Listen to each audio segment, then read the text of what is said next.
आज मी अळमी करणार आहे। ही आहेत अळमी। ही अशी पाण्यात घालून स्वच्छ धुवायची आणि पातळ फडक्याने पुसायची आणि मग नीट करून त्याला मीठ लावून ठेवायचं। ही अळमी अशी धुतल्यानंतर अशा पातळ फडक्याने स्वच्छ पुसून घ्यायची। एक एक करून पुसून ही ह्यात ठेवायची। नीट केली जातात। ही वरची छत्री अशी काढली जाते आणि हे दांडे आहेत हे हातानेच आम्ही नीट करतो।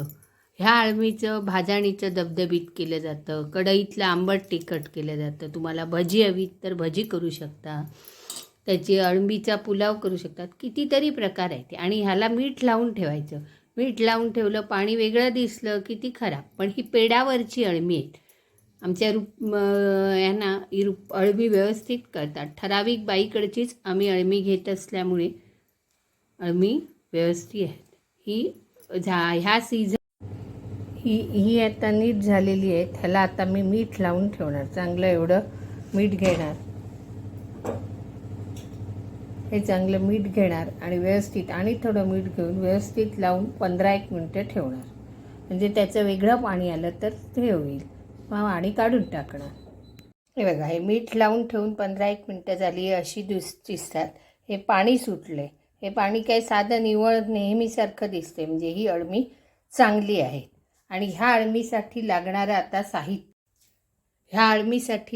साहित्य, एक कांदा उभा चिरलेला, बारीक चिरलेला एक कांदा, अर्धी वाटी खोबरं किसलेलं, अर्धा इंच आलं, पाव इंच, 4-5 लसूण पाकळ्या, एक मिरची, आम्ही याची भाजणी करणार, थोडी कोथिंबीर आणि हे बघा, ही हळद पूड पाव चमचा, मिरची पूड 1 चमचा आणि भाजका मालवणी मसाला 2.5 ते 3 चमचे घ्यायच्या आपल्या आवडीप्रमाणे।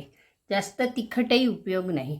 आणि सुपारी मग अशी ती मिठाच्या पाण्यात ठेवलेली, मीठ लावून ठेवलेली अळमी, ती मीठ गाळून पिळून थोडीशी अशी घेतली। हे भाजलेलं वाटप आता हे मिक्सरला लावणार। हा मी फोडणीसाठी आता फोडणी देते अळमीला। फोडणीसाठी हे तेल घालते,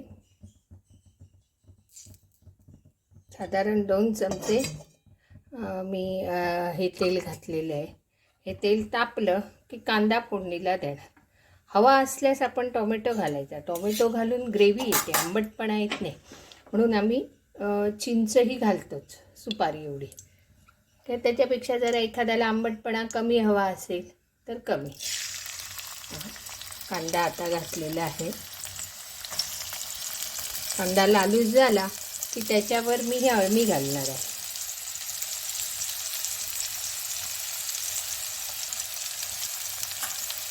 कांदा जरा गुलबटसर व्हायला हवा।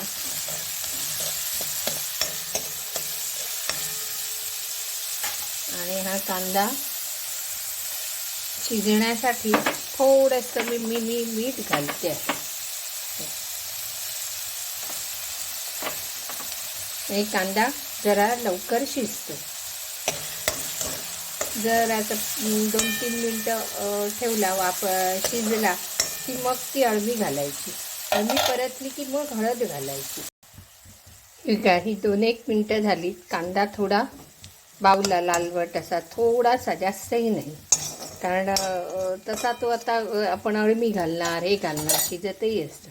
ह्या अळमीचं जसं मी भाजणीचं करते तसंच आंबट तिखटही करतात। मिरची फोडणीला घालूनही नुसती भाजी कशी अशीही करतात। चिंच, मीठ, खोबरं न घालता सुद्धा कितीतरी प्रकार करता येतात। आणि ह्याच सीझनला साधारण श्रावण आणि असा लागला की ही मिळतात। ती ठराविक लोकांनाच माहिती असतात कुठे अळमी येतात ती, कारण हे आम्ही सगळं शिकलो आईमुळे। आई आमची गावातली, कोंडिये गावातली, त्यामुळे आईकडे ह्या सगळ्या भाज्या व्हायच्या। आणि बाबांनी त्याला आणि बाबांकडेही होतं, पण बाबांपेक्षा आईला सगळ्या शेवरं, फोडशी, कुरडूची भाजी, अशा ह्या सगळ्या रानभाज्या आम्ही ह्या शिकलो आणि ह्या लागतातही सुंदर। ही बघा, आता ही अळमी अशी परतली आहे। ही 1 मिनिट असं ठेवून मग त्याच्यावर हळद घातली जाणार। ही बघा, ही हळद पूड टाकली आहे। हळद पूड टाकल्यावर चांगली असं ढवळायचं आणि मग आता एक एक एक एक मिरची पूड, भाजका मसाला असं टाकत जायचं. कोण कोण मी कमी असली की काही वेळा आम्ही आमची आजी आई ह्याच्यात चणा डाळ घालायची, बटाटे घालायचे. खूप माणसं आहेत, आता अळमी आहे पण मग थोडा त्याला बटाटा चणा डाळ घातली जाते. मी आज काही घातलं नाही आहे कारण अळमी आहेत व्यवस्थित, त्यामुळे हे असं केलेलं आहे. आता मिरची पूड लावून झाली. आता हा भाजका मसाला घातला. आता 1 मिनिट झाकण मारून ठेवायचं. वाफ आली की पाणी गरम करून बाजूला ठेवलेलं आहे ते अंगाबरोबर घालायचं. त्यात अगदी 2-3 मिनटात ती शिजतात. खूप शिजायला नको. आणि ते झालं की मग आपण वाटप घालायचं. करायला अगदी सोपी आहेत, म्हणजे जशी आपण भाजणीच्या वेगवेगळ्या हे करतो तसंच आहे. फक्त कशी नीट करणं, धुणं, ते पुसणं हे फार महत्त्वाचं असतं. अळम्याला मीठ लावल्यानंतर 10-1 मिनिटांनी ती पाणी बरोबर आहे का हे सुद्धा बघावं लागतं. हे बघा, ही मसाला आणि घातल्यानंतर ही चांगली उकळली आहे अळमी बघा. आणि ही 2-1 मिनटात 3-1 मिनटं फार तर लागली असतील. ही शिजलेली आहे. आता याच्यात धरून हे जे खोबरं भाजणीचं आपण ठेवलेलं आहे ते वाटप घालायचं. आणि तुम्हाला बघा हे निश्चित आवडेल. हा सुंदर वास येतोय. आणि ह्याच्यात जर असं चवीपुरतं थोडं गूळ दाखवायचं माझं राहिलं साहित्यात, अगदी नावाला अगदी, म्हणजे